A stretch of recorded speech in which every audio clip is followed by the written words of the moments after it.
In married life, with personal finance, you have two people who love each other very much. They're, in a lot of ways, similar. That's how they connected. But in other ways, they're opposites. And in the way that spouses are opposites, we find that opposites can either butt heads or work together like cogs in a wheel. It's important to understand that your spouse doesn't approach personal finance or budgeting decisions the same way you do. It's important to realize that you and your spouse are different. And I know it's like, well, that's obvious. I'm not them and they aren't me. But you feel that way a little bit early on in marriage. You feel like your boundaries are let go and you become one in marriage. But in all reality, there are still things that keep you different. And those differences are designed to balance you out, to help you make wiser decisions and work together in a way that your personal existence, your personal extreme, that is an opposite from your spouse, can be brought together somewhere in the middle where compromise meets. And in this middle ground is where the best decision can be for you as a married couple. It could end up being the best place for decisions that you could make as an individual too, but without your spouse to bring you there, well, you might not have ever even thought about meeting in the middle on particular topics. So in budgeting, from my personal experience in my marriage and in the experiences of the clients that I've worked with, there's one spouse who typically likes the budget a lot, and there's one who doesn't like it as much. That's not to say that they dislike it. They don't have to dislike it. But the spouse over here definitely likes the budget more. And, they can dislike it. The spouse who really likes the budget is lovingly called the nerd. And the spouse who would rather not is typically the free spirit. The free spirit, nerd and free spirit, that's a little abstract. The nerd is going to be the organized, analytical, alphabetize the shirts in the closet, sort them by color. The spices are all labeled.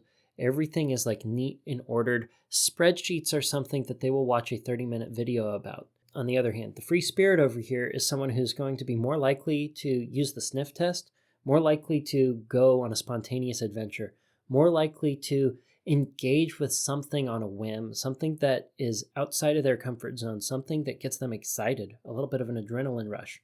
The problem is that spontaneous free spirit doesn't like to sit and stare at the numbers nearly as long as their opposite. So if you were to take these two and tell them, okay, I want you to sit down and write a budget, one of them is going to love it. Like me, I wanted it to be date night when Amanda and I were starting budgeting. It's like, break out the wine and cheese, let's sit down and let's just stare at the spreadsheet for hours. And Amanda had other things to do with her time than waste date night in front of a computer. It just does not appeal to her. And for the free spirit, sitting there for an hour or two just talking about numbers is like pulling teeth. And we as nerds, heart to heart, nerd to nerd, we need to realize that our other half doesn't like sitting there looking at the numbers. They don't want to spend hours doing it. But you can, and it's okay. And they love you for it. We often in marriage are going to project what it is that we like to the person that we love. If we're the nerd and we love working with numbers and we get a lot of joy out of that, well, we want our spouse to experience that joy. So we want to spend a lot of time with them, getting that enjoyment together. And if you're the free spirit out there, you realize that sitting in front of the budget for hours and hours is not fun to you. You want your spouse to have fun. So you don't want them sitting in front of the computer. You don't want them sitting in front of the yellow pad working on the budget for hours and hours and hours. But you got to realize that they're having fun. That's what they want to do. So the structure for budgeting in marriage works best like this. The nerd really does enjoy sitting there in front of the numbers. The free spirit needs to let their nerd just run with it. The nerd's job should be to look at the numbers, get things reconciled, do a lot of the brute force effort, if any of that exists. There are certain budgeting tools that take a lot of the brute force effort away, which means that the nerd can just sit there and absorb and think about it. Just really deeply dive into the numbers in their own mind and daydream about what they might mean. And by the time they're done sitting there thinking about it, they can go to their spouse. You can go to the free spirit nerds and say, I have thought about it. I have drafted the budget.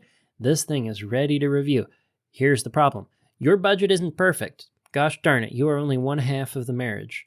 You need to take it to the free spirit and concisely present it to them. Remember, your free spirit, your other half, does not like sitting there thinking about the numbers, being hypnotized and mesmerized by every little bit of addition and subtraction.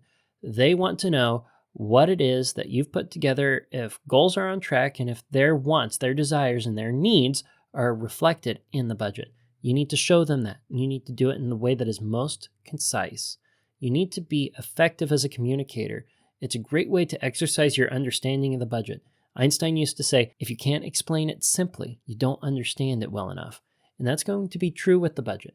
So get to the point where you can explain it quickly and simply to your significant other, to your spouse. Now, free spirits, you receive this information as quickly as possible. It might not be as fast as you would like it to be.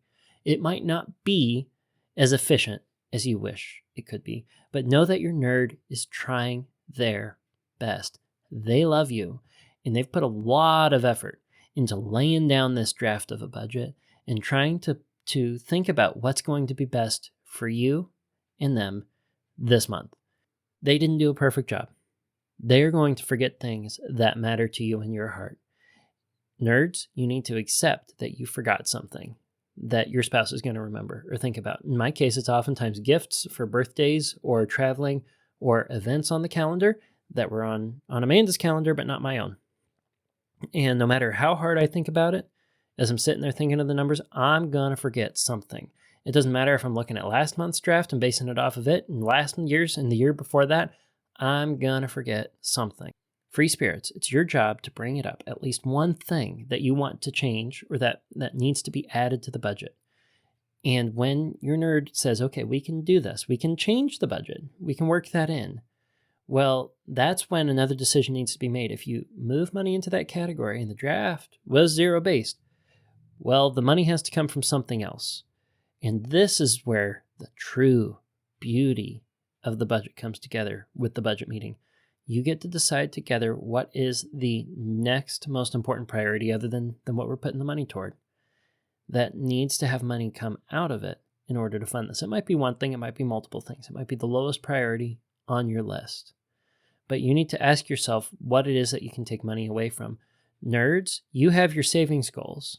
You have your priorities lined up for where money needs to be saved in order to make goals match in your sinking funds, to make goals happen by the due dates. And free spirits, you need to realize that you can't take away from some of those things if you care about those goals. You need to realize that your nerd has goals in their heart that matter to them, and you might need to let them have it, even if it doesn't make sense to you. Go back in the podcast, I talk about a TV. That was the thing for me in Amanda. For both of you, it's the same thing. You're going to have things in there that you don't want to touch. And there are going to be things in there where you can agree on, okay, let's move this. Don't be afraid to make a suggestion, and don't take it personally if they suggest something that, you really don't want to have change that is actually, in your opinion, the bigger priority. Talk about it. Know that you're both coming from a place of love and collaboration. What it is that you decide to change together in that conversation reveals what your heart desires.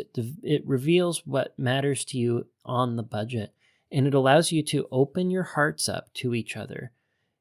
Listen to the other heart, and then speak what's on your mind in a way where I don't know any other place where this context can happen. And there's so much growth to be had in engaging in this type of conversation. After you've practiced it, your budget meetings last 15 minutes or less.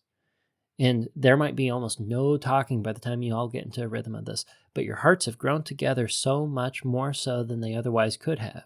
I want to leave with one other thought, though.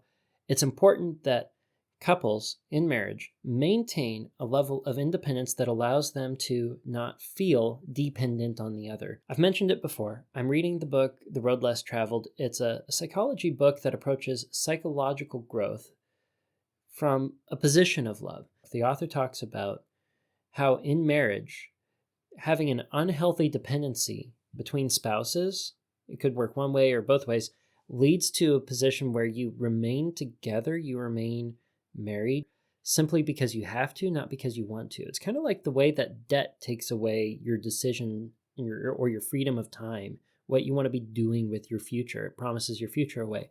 Becoming overly dependent on each other can lead to that feeling of constraint in marriage.